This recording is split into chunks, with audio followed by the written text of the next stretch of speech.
I struggled desperately, but could only feel the air in the cramped cellar growing thinner and thinner. Pounding on the cellar door, I begged my brothers over and over to let me out.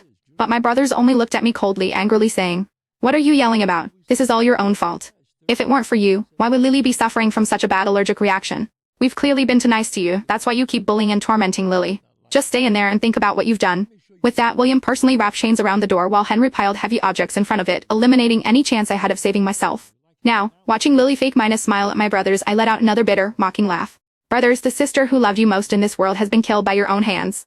Lily tugged on James' sleeve and said in a pitiful voice, "Big brother, don't be angry anymore. It's my fault for being so weak and having food allergies. I'm sure big sister didn't mean it.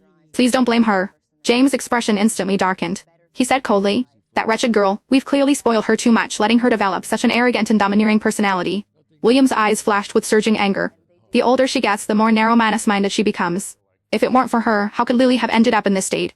At this point, Lily deliberately exposed her limbs, which still showed faint traces of the allergic reaction to the three brothers. There were still a few red marks visible.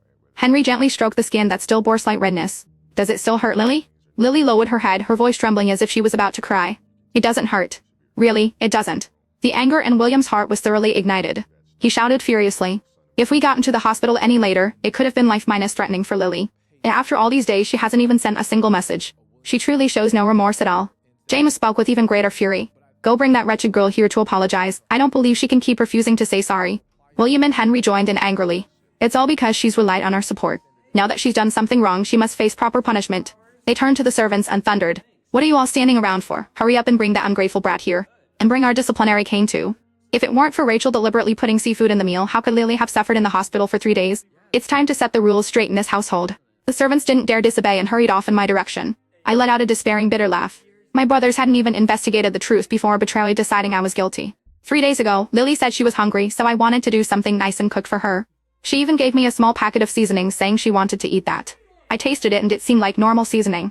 Who could have known it contained her allergen? James is supposed to be a business genius, yet he couldn't even see through such an obvious ploy for attention. If that's not favoritism, what is? In my brothers' hearts, I would never be as important as stepsister Lily. I felt increasingly desolate. But it didn't matter anymore. I had already died in that cellar.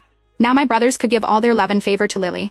"Young master, we've been calling Miss Rachel for a long time, but there's been no response at all. We can't hear any breathing from inside." James frowned deeply, stood up abruptly, his face cold with anger. "What new game is that wretched girl playing now? Does she think it's beneath her dignity to apologize to Lily? Does she still not understand that she nearly killed you this time?" Lily tugged on James' sleeve again and said sadly, "Big brother, it's okay. I'm just an orphan. I don't deserve to have big sister apologize to me."